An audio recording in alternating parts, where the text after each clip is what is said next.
Shalom Bapak, Ibu yang dikasihi Tuhan. Puji nama Tuhan ya, kita telah memasuki puasa hari yang keempat. Tuhan Yesus baik ya, Tuhan Yesus luar biasa. Ayo kita doa sama-sama. Allah Bapa Roh Kudus, terima kasih Tuhan. Sungguh Engkau Allah yang sangat baik bagi setiap kehidupan kami. Kami ada pagi hari ini karena kebaikan Tuhan. Terima kasih, tubuh kami sehat, kami kuat di dalam Tuhan. Terima kasih buat setiap apapun yang boleh kami alami hari-hari ini. Kami bersyukur kepadamu.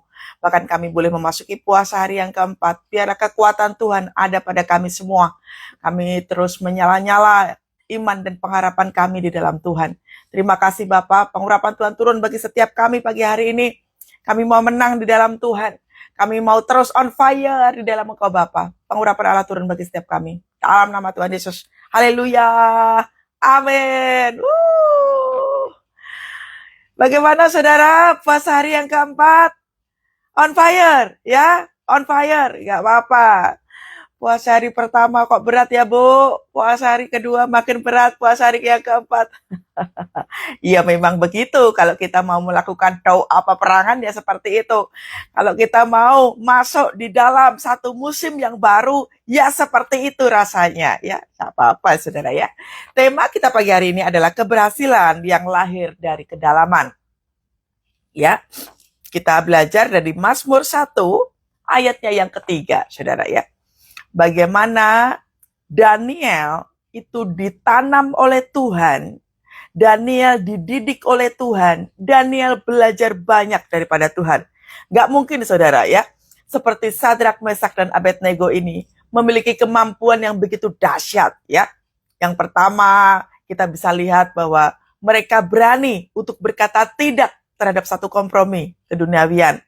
Yang kedua, mereka memiliki satu kemampuan yang mumpuni dalam hal penglihatan. Mereka diberikan karunia kecerdikan, kebijaksanaan. Ya. Lalu yang ketiga, mereka sungguh-sungguh bisa tetap on fire meskipun di dalam perapian. Bahkan mereka mendapatkan keselamatan daripada Tuhan meskipun prosesnya tidak main-main. Nah, apa kuncinya mereka bisa seperti itu? Nah, Mazmur 1 ayat yang ketiga. Bahwa setiap anak-anak Tuhan yang mau dididik, mau diajar oleh Tuhan, dia ditanam sama Tuhan. Baca sama-sama saudara ya. Ia seperti pohon yang ditanam di tepi aliran air, yang menghasilkan buahnya pada musimnya, dan yang tidak layu daunnya, apa saja yang diperbuatnya berhasil. Nah, kebanyakan daripada kita itu, kalau baca di ayat yang terakhir ini, apa saja yang diperbuatnya berhasil, haleluya, cepet banget bilangnya berhasil. Itu tuh cepet banget ngomongnya amin gitu ya.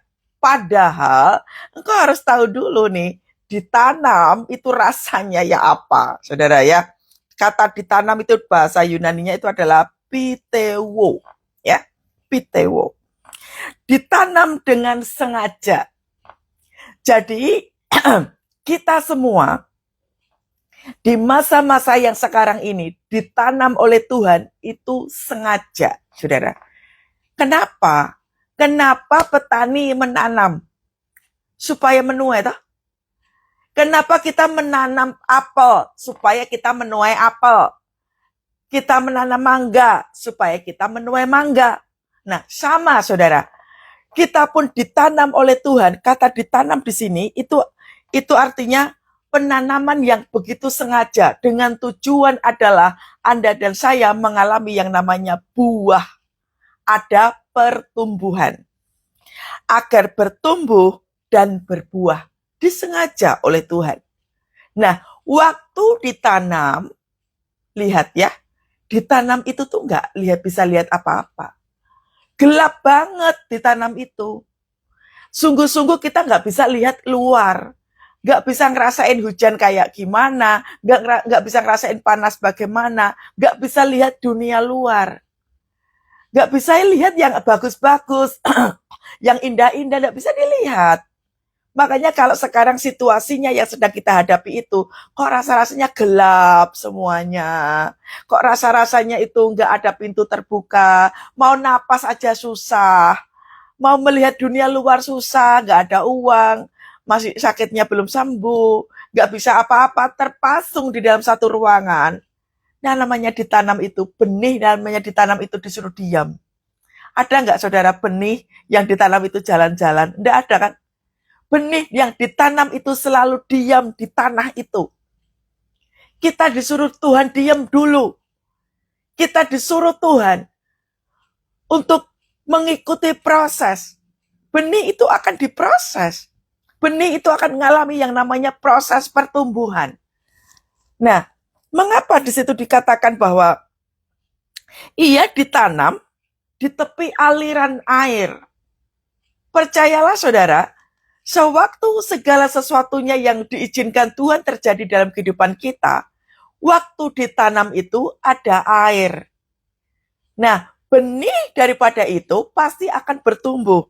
Makanya, mengapa kita itu ditanam oleh Tuhan? Kalau tadi yang pertama itu adalah ditanam dengan sengaja agar supaya bertumbuh dan berbuah. Yang kedua, agar supaya mempunyai dampak. Makanya kalau diproses sama Tuhan, jangan buru-buru keluar dari proses itu, saudara. Kalau belum selesai, benih kalau belum selesai ditanam, kira-kira berbuah atau enggak? Ya enggak. Pasti begitu kau cabut, akan mengalami satu kematian sia-sia, nggak berguna sama sekali. Tuhan terkadang melihat kehidupan kita, engkau nggak berbuah. Pohon ara yang ditebang itu, karena apa? Nggak berbuah. Terkadang kita diizinkan sama Tuhan, memang saudara, tidak semuanya itu tuh proses daripada Tuhan, belum tentu. Terkadang kita harus menerima konsekuensi daripada dosa kita, ya banyak. Tetapi setiap proses yang diizinkan Tuhan, Anda harus bisa melihat ya, Anda dan saya harus punya yang namanya kepekaan dalam telinga.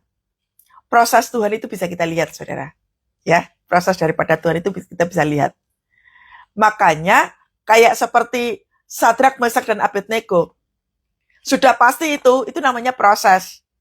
Hidupnya penuh dengan kekudusan, mereka tidak menajiskan diri, kita pun begitu. Kalau kita, intinya begini, bisa menjaga perkataan kita, bisa menjaga hidup dengan benar, tetap tekun dalam doa pujian dan penyembahan, tetapi tekanannya masih tetap besar, itu namanya proses.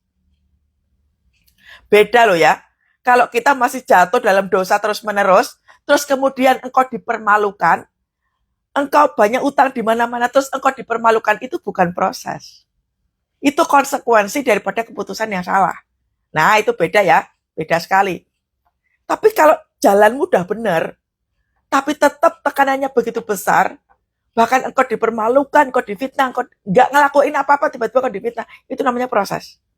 Jadi harus bisa membedakan mana proses, mana konsekuensi daripada kesalahan, itu beda. Ya.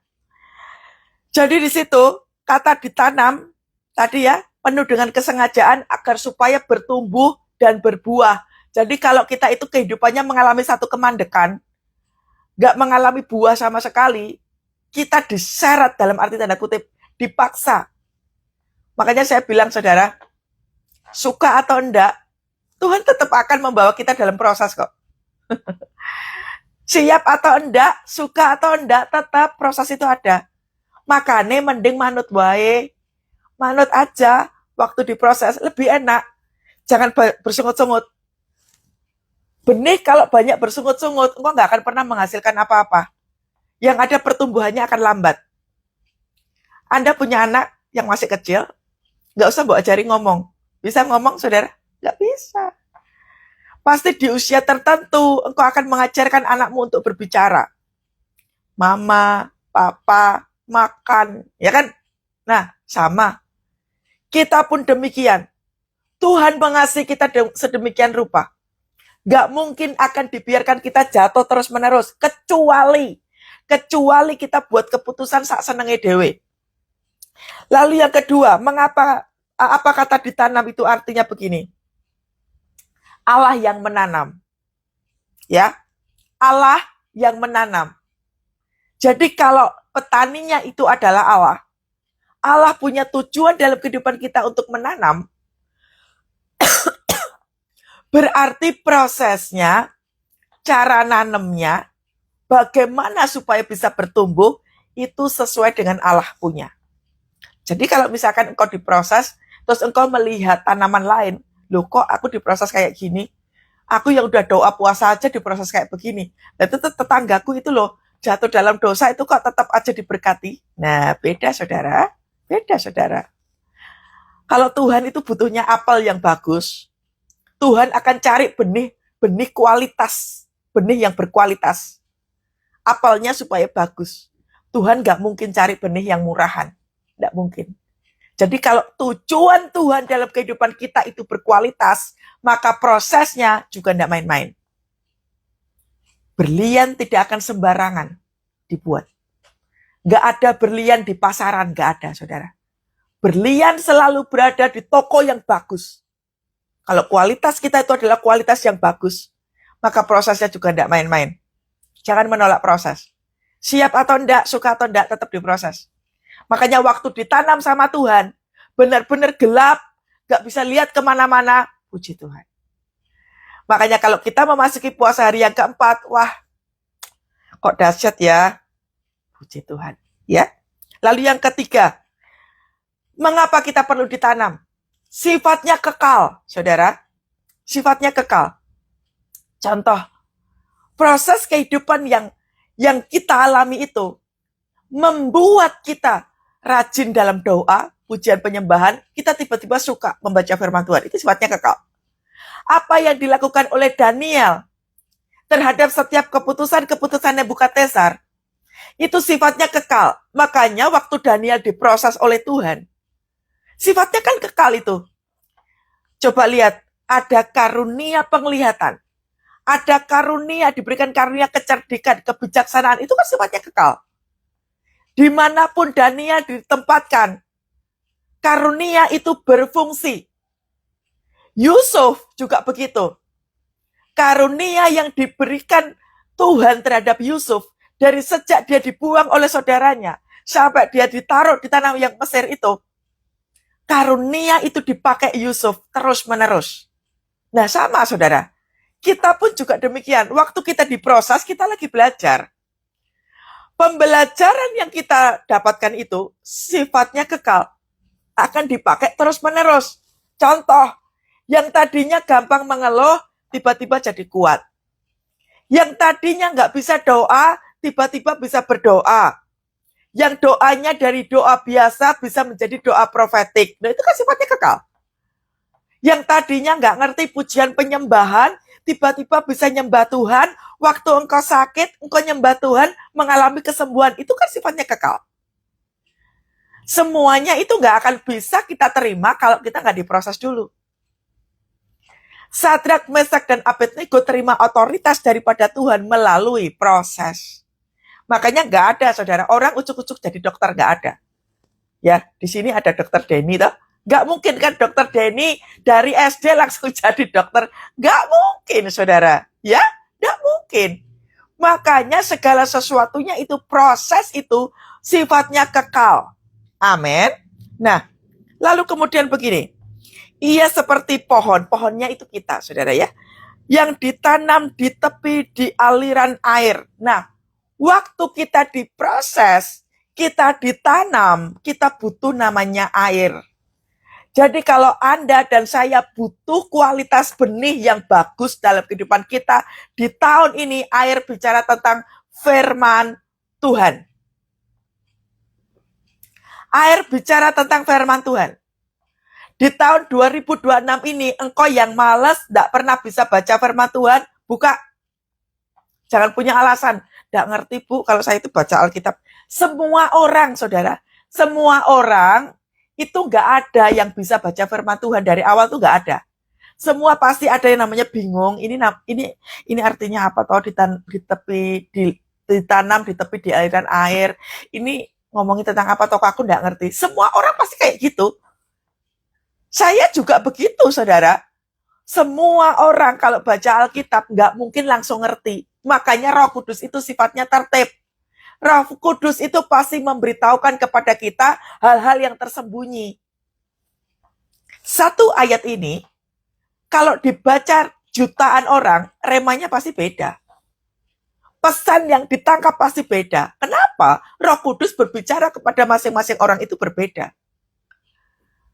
Makanya kalau misalkan Anda lihat di media sosial banyak orang debat tentang firman Tuhan, nggak usah mbak ikutin. Itulah pentingnya hubungan yang intim dengan Tuhan. Firman Tuhan bukan untuk dibuat bahan debat. Ngapain debat firman Tuhan? Nggak ada agama yang menyelamatkan, nggak ada. Firman Tuhan yang kau baca pun, saudara, kalau engkau nggak melakukan firman Tuhan, percuma. Yang ada jadinya orang Farisi. Debat, terus paling benar, terus. Buat apa? Firman Tuhan itu untuk memproses kita, untuk mendidik kita.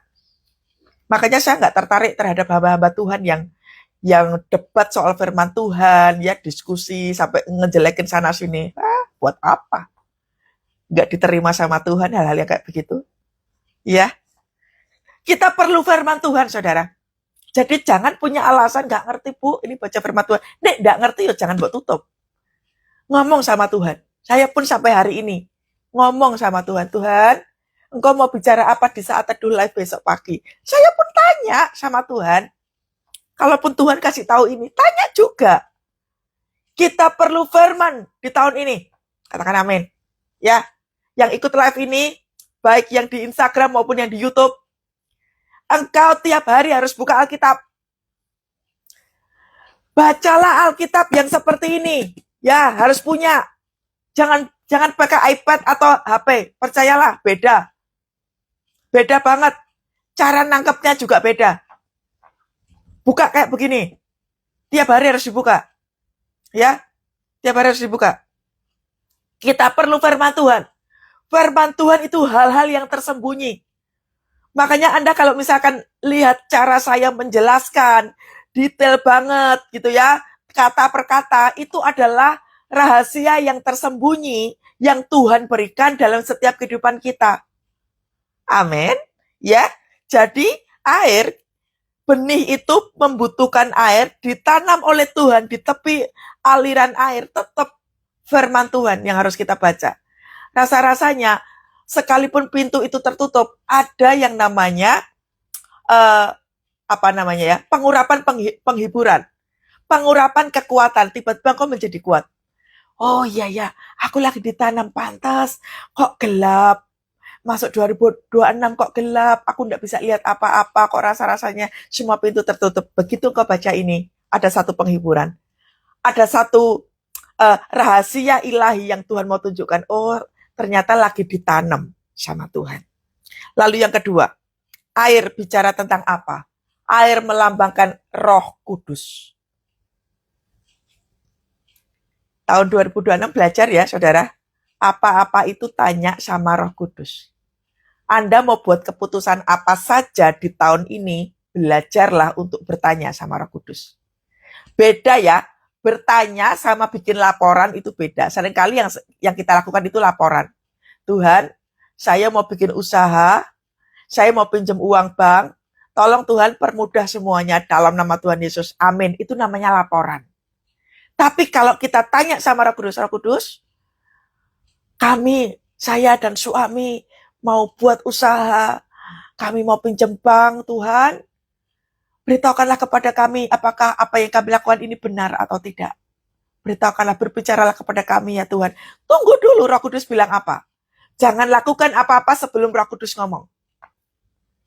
Jadi mesti hati-hati ya saudara. Segala sesuatunya, keputusan demi keputusan yang akan kita ambil, tunggu dulu Roh Kudus bicara apa. Amin. Tunggu dulu Roh Kudus bicara apa. Jangan buat keputusan-keputusan yang sifatnya pemikiran sendiri, penuh dengan emosional. Ya, sifatnya menggebu-gebu dan lain sebagainya itu. Saya minta maaf saudara ya, saya ini perutnya agak sakit, jadi mungkin agak nggak terlalu detail saya menjelaskan. Saya sakit perut dari kemarin saudara, luar biasa banget sakitnya. Oke, air tadi yang pertama melambangkan firman Tuhan, yang kedua Roh Kudus. Jadi segala sesuatu yang kita mau kerjakan, firman Tuhannya dibaca, diperkatakan, sebagai senjata perang. Amin.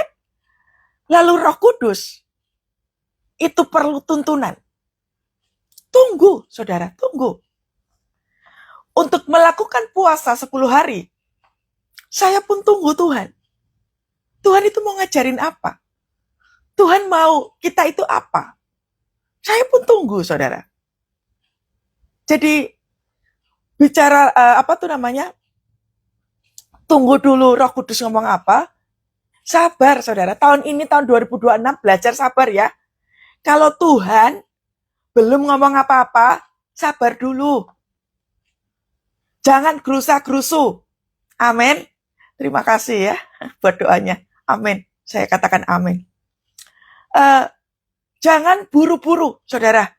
Amin. Intinya penuh dengan kesabaran. Saya juga, saudara. Saya juga punya satu pergumulan yang saya tunggu Tuhan bicara apa. Di tahun yang 2025 banyak sekali yang doa saya yang belum dijawab oleh Tuhan, yang dijawab ya dahsyat ya banyak sekali, tapi banyak juga yang belum dijawab. Gak apa-apa, tunggu saudara ya, tunggu. Lalu air yang ketiga itu bicara tentang begini, agar supaya Anda dan saya tidak mengalami yang namanya kekeringan rohani. Wow, agar supaya kita semua tidak mengalami yang namanya kekeringan rohani. Katakan amin, saudara. Ya, harus senantiasa di tahun-tahun ini kita on fire di dalam Tuhan. Amin. On fire di dalam Tuhan. Ini kalau ngomongin tentang firman Tuhan itu memang excited sekali. On fire. On fire, saudara. Ya, lelah enggak apa-apa. Engkau merasakan satu tekanan kehidupan, it's okay. Caranya begini. Ketika engkau mengalami satu situasi yang membuat engkau lelah, rasa-rasanya engkau nggak berdaya sama sekali, saudara. Engkau minta sama Tuhan, begini. Tuhan, biarlah engkau mengurapi kami dengan fresh anointing. Pengurapan yang menyegarkan jiwa kami. Tolong kami ya Tuhan, tolong kami ya Tuhan. Itu. Mintalah yang seperti itu. Kita lihat kemarin ya, bagaimana Sadrak, Mesak dan Abednego waktu dimasukkan ke dalam dapur perapian. Mereka tetap dengan situasinya. Artinya begini, situasinya seperti apapun, nggak peduli, iman mereka tetap on fire di dalam Tuhan. Bahkan ditemukan apa? 4 orang. Yang tadinya cuma Sadrak, Mesak dan Abednego, 3 orang, tiba-tiba ada 4 orang. Artinya apa, saudara? Kalau kita itu, kok rasa-rasanya aku sendirian, gak ada yang nolongin aku, kok tekanannya kayak begini, gak sendirian, kok punya malaikat Tuhan. Enggak sendirian. Kemarin ada salah satu jemaat yang kesaksian sama saya begini, dia harus wirawiri ke pengadilan, itu dia baru belajar nyetir, harus masuk tol. Dia penuh dengan ketakutan, saya yakin sekali kalau baru belajar nyetir, masuk tol, wah, itu suatu proses sekolah yang keren banget dari Tuhan. Engkau dibuat berani sama Tuhan.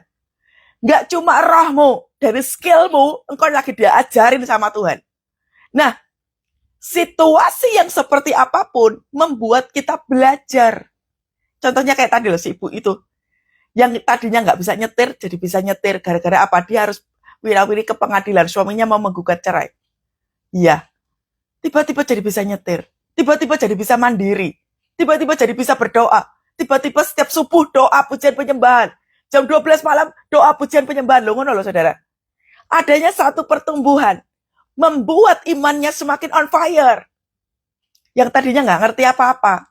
Yang tadinya rohnya kering. Apa segala macamnya itu. Tiba-tiba jadi, kok dahsyat Tuhan sambil nyetir gitu ya. Kok dahsyat Tuhan. Haleluya. Kibarkanlah panjinya, Yesus Raja, segala raja. Waktu nyetir sambil air mata mengalir, itu namanya hidup dipenuhi dengan Roh Kudus. Sekalipun belum selesai masalahnya, kayaknya itu tekanannya begitu besar, tapi iblis nggak punya kemampuan untuk apa? Mencuri sukacita yang ada di dalam sini. Ya Panda, iblis mau apa? Iblis berusaha untuk mencuri sukacita. Iblis berusaha untuk mencuri kesehatan kita. Iblis berusaha untuk apa? Membinasakan setiap kehidupan kita. Oh, gak iso. Kenapa? Karena proses itu ada firman, ada Roh Kudus, ada kuasa ilahi. Makanya air itu bicara tentang apa? Supaya iman kita tidak mengalami satu kekeringan. Ya, makin on fire ya. Wow, keren. Nah, di sini dikatakan yang menghasilkan buahnya pada musimnya. Nah, berbuah itu tuntutan, saudara. Wajib sifatnya. Namanya dituntut itu wajib. Ya. Tuntutan Tuhan adalah Anda dan saya berbuah. Buah yang pertama itu adalah perubahan karakter hidup kita. Yang tadinya malas-malesan, jadi karakter, perkataan kita, cara kita berpikir, cara kita berperilaku dan lain sebagainya itu sesuai dengan tuntunan Tuhan. Amin. Ya. Jadi tiba-tiba jadi berubah. Contohnya kayak si ibu tadi tuh, yang biasanya dia ibu rumah tangga biasa, terpaksa dia harus bisa nyetir, terpaksa harus kerja, terpaksa harus menghidupi. Nah, kayak gitu. Pembelajaran demi pembelajaran yang dialami itu akan mengubahkan setiap kehidupan. Makanya dituntut untuk berbuah. Ngomong pada dirimu sendiri, saudara. Berbuah. Yang tadinya galak banget, galak itu sebenarnya nggak apa-apa. Saya tuh galak, saudara.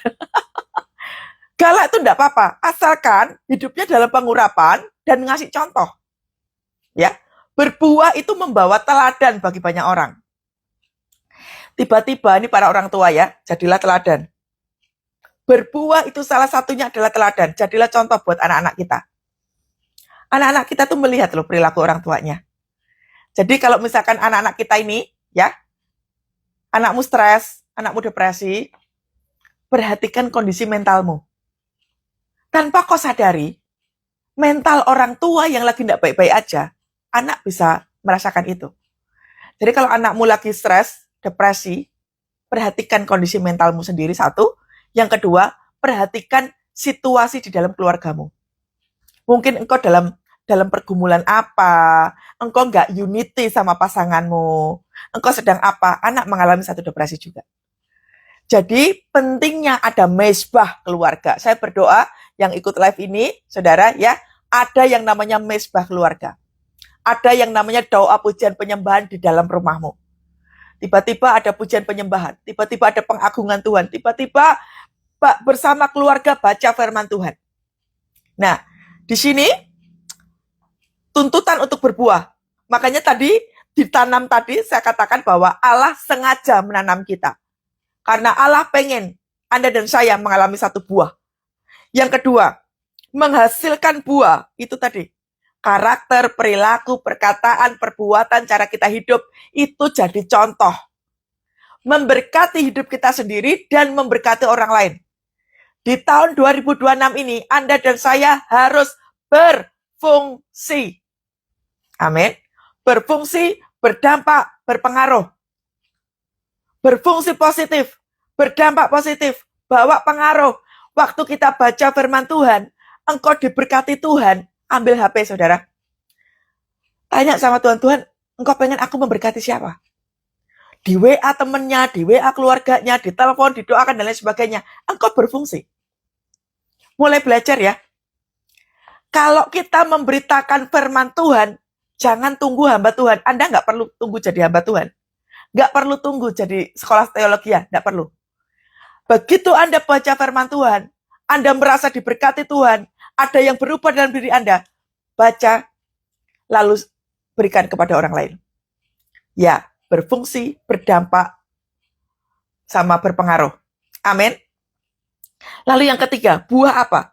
Hidup menjadi teladan. Keluarga terlebih dahulu. Jangan hebat di mana-mana, tapi keluarganya berantakan. No, keluarga terlebih dahulu.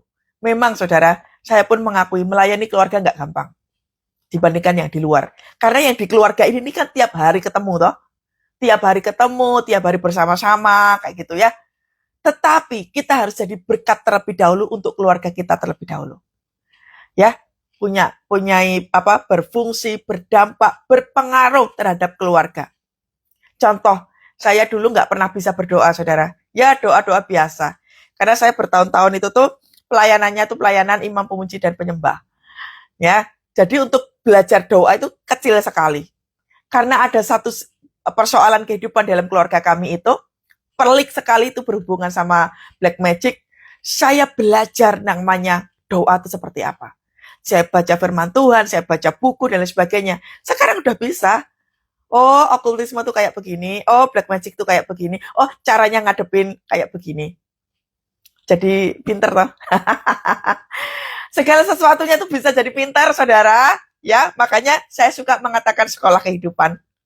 Sekolah kehidupan itu keren banget. Keren banget, keren banget. Hidup jadi teladan. Makanya kalau di rumah saya terjadi sesuatu hal, nggak usah woro-woro, nggak usah ngomong apa-apa. Doa aja dalam kamar, berkati keluarganya, berkati kakak-kakak saya berkati apa. Mereka nggak tahu, adiknya aja yang doa, ya Tuhan yang melihat. Oke. Nah sekarang lihat musim yang menghasilkan buahnya pada musimnya. Artinya waktu Tuhan, saudara. Kita pintu terbuka, mujizat terjadi itu bonus. Tetapi waktu kita berbuah, itu tunggu waktu Tuhan. Jadi waktu Tuhan yang akan berkeputusan kita mau menjadi seperti apa. Makanya waktu kita ditanam, waktu situasinya tidak enak, yang kita lakukan adalah doa, berpuasa, mengandalkan Roh Kudus. 3 hal ini hafalin saudara ya, hafalkan 3 hal ini. Untuk bekal kita di tahun 2026, kita lakukan day by day. Ya, doa, berpuasa, mengandalkan Roh Kudus. Day by day kita lakukan itu. Musimnya di sini bicara tentang waktu Tuhan. Waktu Tuhan tidak terpengaruh pada situasi. Kalaupun di Indonesia situasinya lagi tidak baik-baik aja, meskipun itu di tahun yang kering, Elia ditaruh Tuhan di tahun yang kering, tetap dipelihara oleh Tuhan. Elia disuruh oleh Tuhan bersembunyi di sungai Keret. Tetapi Tuhan kirimkan burung gagak berisi daging, berisi telur, berisi roti. Telur gak ada ya, daging dan telur, daging dan roti. Dibawa. Bayangin aja, burung gagak bicara tentang apa toh saudara? Mustahil toh burung gagak, ya ngapain? Jadi di tahun 2026 engkau akan melihat situasi-situasi yang sifatnya mustahil. Mata jasmanimu yang akan melihat. Wow, cara Tuhan bekerja luar biasa. Amin. Engkau akan melihat kok cara-cara yang mustahil itu. Yang tadinya, oh kayak begini ya. Oh kayak begini ya. Sama saudara. Tanpa disadari, kita sudah memasuki 5 tahun, 6 tahun, 7 tahun, 2 tahun. Yang tadinya nggak bisa apa-apa. Yang tadinya nggak punya kekuatan. Tiba-tiba, oh loh, sudah selesai. Oh, kok kayak begini? Wah, dahsyat. Tuhanku dahsyat loh. Kayak gitu loh, saudara. Tiba-tiba tanpa kau sadari, engkau sudah pinter. Engkau bisa tahu cara menghadapinya seperti apa. Yang tadinya melo-melo, ya suka mengasihani diri sendiri. Tiba-tiba, oh kayak begini caranya. Udah nggak melo lagi. Ya, udah bisa ngerti. Oh kalau kayak begini aku kayaknya harus puasa deh. Nah, udah ngerti sendiri kan? Nah, kayak gitu. Musimnya, waktu Tuhan. Amin. Kalau udah bicara tentang waktu Tuhan, wah keren saudara. Kalau udah ngomong waktu Tuhan itu keren. Yang menghasilkan buahnya pada musimnya dan yang tidak layu daunnya. Yang tidak layu daunnya, apa saja yang diperbuatnya berhasil. Kenapa? Sadrak, Mesak, dan Abednego, si Daniel ini dan teman-temannya berhasil. Apa yang diucapkan terjadi. Berhasil kenapa? Ada pengurapan. Hidupnya itu benar-benar bergantung kepada Tuhan. Makanya di tahun ini mari belajar saudara, yuk. Saya juga tidak kompromi dalam dosa. Diperkecil ya circle-nya. Yang biasanya ke tukang gosip, ya mundur aja, mundur. Saya dulu suka gosip saudara. Wah, teman arisan ya. Sama circle-circle ABCD. Waduh, kalau udah ngomongin orang itu kan nikmat banget toh. keluar sudah, keluar. Bukan area kita. Jangan kotori mulut. Jangan kotori pikiran. Buat tubuh jiwa roh kita sehat. Amin. Ya, kita akan berbeda di tahun ini. Firman Tuhan tidak mungkin gagal. Itu artinya. Yang tidak layu daunnya, apa saja yang diperbuatnya berhasil. Artinya, waktu kita pegang kuat-kuat firman Tuhan itu, firman itu nggak mungkin gagal. Yang kau perkatakan tiap-tiap hari itu akan berhasil. Selama kau ngikutin aturannya Tuhan, kau akan berhasil. Makanya tahun ini saudara, engkau yang masih punya sakit hati, luka hati, kepahitan dan lain sebagainya, beresin. Beresin saudara. Nggak perlu pakai gengsi, nggak perlu pakai apa segala macamnya. Di dalam kehidupan kita itu bukan soal gengsi-gengsian. Tapi tentang apa? Kerendahan hati. Orang rendah hati itu nggak ngomongin tentang gengsi, nama baik lah, emosional dan lain sebagainya. Nggak penting saudara, nggak penting. Kehidupan kita jangan sampai berkat itu terhalang gara-gara gengsinya kita itu. Ayo berjuang, ini masih bulan Januari. Berjuanglah untuk terus memberkati orang-orang yang menyakiti hatimu. Lepaskan berkat. Ampuni. Kasihi mereka. Firman Tuhan tidak mungkin gagal. Yang kedua, makanya dikatakan begini, yang dikerjakan pasti berhasil. Berhasilnya itu bukan materi ya saudara. Kalau namanya materi, kita sembuh, kita dapat pekerjaan, posisinya bagus, bisnisnya keren, itu reward namanya. Itu reward, itu bonus dari Tuhan. Apa saja yang diperbuatnya berhasil itu kayak begini. Yusuf waktu hendak dijual oleh keluarganya, di situ dikatakan bahwa Tuhan menyertai Yusuf. Kita nggak ngelihat, kalau kasat mata kita nggak ngelihat, loh mana penyertaan Tuhan? Wong Yusuf aja dijual, Yusuf itu dimasukkan ke sumur, Yusuf hendak dibunuh. Loh, kalimat yang menyatakan Tuhan menyertai Yusuf itu yang bagaimana? Lihat perilaku Yusuf. Dia tetap diam diperlakukan orang lain. Dia menjaga kualitas imannya. Dia tidak balas dendam sama sekali terhadap keluarganya. Dia menjaga hidupnya dengan tidak melakukan free sex, tidak melakukan cabul, tidak berbuat dosa terhadap istri Potifar. Itu loh namanya disebut dengan apa yang diperbuatnya berhasil. Gak gerusa-gerusu bikin keputusan. Menunggu, menanti Tuhan.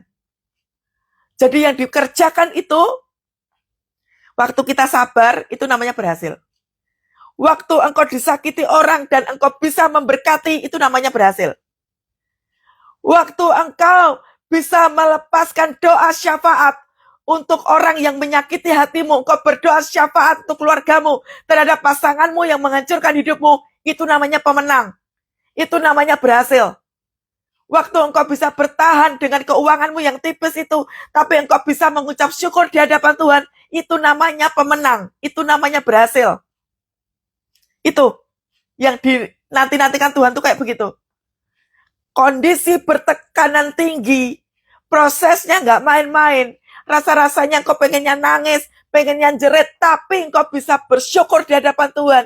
Engkau bisa mengatakan, Kau Allah yang besar. Itu namanya berhasil. Engkau tidak mengeluh. Engkau tidak ngata-ngatain Tuhan. Engkau sungguh-sungguh bisa menjaga hatimu. Dengan kondisi keadaanmu yang gak baik-baik aja. Itu namanya berhasil. Itulah yang disebut dengan waktu Tuhan. Itulah yang disebut dengan buah. Yang ditanam oleh Tuhan. Yang kita pada akhirnya bisa berkata, Tuhan, terima kasih. Kami bisa makan hari ini. Terima kasih Tuhan. Sekalipun secara perekonomian kami nggak baik, tapi anak-anak kami pintar. Terima kasih Tuhan, itu namanya berhasil. Ya, itu namanya berhasil. Hasil tanaman Tuhan menghasilkan yang namanya ucapan syukur, sukacita, pengharapan, hatimu tetap bergirang, sekalipun keadaannya nggak baik-baik aja. Itu namanya berhasil. Itu namanya apa saja yang engkau sedang kerjakan, dibuat Tuhan menjadi berhasil. Amin. Udah selesai saudara. Dahsyat banget. Tetap semangat di dalam Tuhan. memasuki puasa hari yang keempat. Sekalipun tekanannya begitu luar biasa, tetap katakan, Kau Allah yang besar, ajaib dan mulia. Amin. Kau Yesus yang selalu membuatku terpesona. Segala pujian bagimu ya Tuhan. Hanya Kau yang layak ku agungkan. Amin. Kau Allah yang besar, ajaib dan mulia. Kau Yesus yang selalu membuatku terpesona. Segala pujian bagimu ya Tuhan. Yes God. Hanya Kau yang layak ku agungkan. Lagi saudara, Kau Allah yang besar. Kau Allah yang besar, ajaib dan mulia. Yes God. Kau Yesus yang selalu membuatku terpesona. Segala pujian bagimu ya Tuhan. Hanya Kau yang layak ku agungkan. Hanya Kau yang layak ku agungkan. Yesus, hanya Kau yang layak ku agungkan. Tuhan, kami bersukacita pagi hari ini. Kami bersorak-sorai karena kami punya Tuhan yang luar biasa, yang dahsyat seperti Engkau. Terima kasih Tuhan, kami telah memasuki puasa hari yang keempat. Kami rindu ya Tuhan, kami on fire di dalam Tuhan. Kami berkemenangan di dalam Tuhan. Oh Tuhan, terima kasih. Engkau mendidik kami, Engkau mengajar kami, Engkau terus membimbing kami Tuhan. Terima kasih Allah yang kami banggakan. Terima kasih Allah yang kami agungkan. Terima kasih Tuhan, terima kasih. Mari saudara, ucap syukur di hadapan Tuhan. Ayo, ucap syukur di hadapan Tuhan. Ada kekuatan baru di balik ucapan syukur. Ada urapan baru, ada kemenangan baru di balik ucapan syukur. Oh, rabasikir ala wala wala wala wala. Oh, rabasikir ala wala wala wala wala. Oh, biar ada sukacita yang mengalir di hati kami ya Tuhan. Kami yang terus bersyukur di hadapan-Mu ya Tuhan. Kami berterima kasih buat pimpinan-Mu, buat bimbingan-Mu, buat kasih-Mu, buat terang-Mu ya Tuhan yang mengalir bagi setiap kami ya Tuhan. Terima kasih Bapak, terima kasih. Kau dahsyat Tuhan. Kau dahsyat Tuhan. Wow, kau dahsyat Tuhan. Saya melihat di sini ada seorang wanita. Engkau hari lepas hari nangis terus. Tuhan berikan kekuatan baru di hatimu. Ada fresh anointing turun di hatimu. Terimalah kekuatan baru itu. Terima saudara, terima. Yes Tuhan, yes Tuhan. Terima. Ada engkau yang akan dipakai Tuhan untuk memenangkan jiwa. Anda akan diberikan beberapa jiwa. Tuhan akan pakai engkau dahsyat untuk memenangkan jiwa itu. Terimalah pengurapan itu dari Tuhan. Pengurapan kenabian, imam dan raja turun atasmu. Dalam nama Tuhan Yesus. Perkataanmu adalah kekuatan. Perkataanmu adalah kesembuhan. Perkataanmu adalah kebangkitan. Terima dalam nama Tuhan Yesus. Terima pengurapan yang baru daripada Roh Kudus. Wow. Terima kasih Tuhan. Terima kasih Tuhan.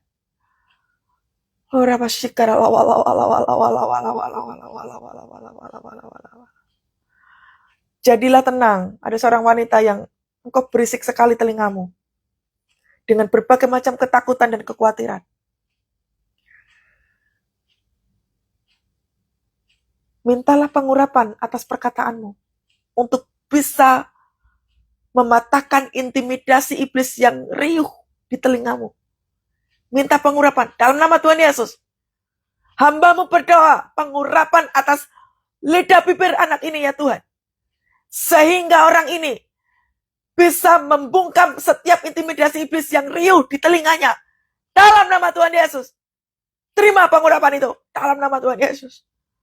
Oh Tuhan. Setiap intimidasi iblis, aku perintahkan kau diam. Dalam nama Tuhan Yesus. Yes, Tuhan. Mengalir kuasa-Mu atas kami. Dalam nama Tuhan Yesus. Terima kasih Tuhan, terima kasih. Kami berdoa di puasa hari yang keempat, masuk ke puasa hari yang kelima. Biarlah kekuatan baru Tuhan berikan bagi setiap kami. Kami percaya kepadamu, tubuh jiwa roh kami akan senantiasa sehat di dalam Tuhan. Mari angkat tangan bersama-sama saudara, dan terimalah berkat daripada Allah Bapa, Putra, dan Roh Kudus. Menyertai kita pagi hari ini dan sampai selama-lamanya. Engkau kuat di dalam Tuhan. Engkau mengalami kesembuhan. Engkau mengalami pemulihan. Bahkan engkau mengalami kebangkitan yang luar biasa di dalam Tuhan. Di dalam nama Tuhan Yesus, pengurapan itu turun memenuhi setiap kami.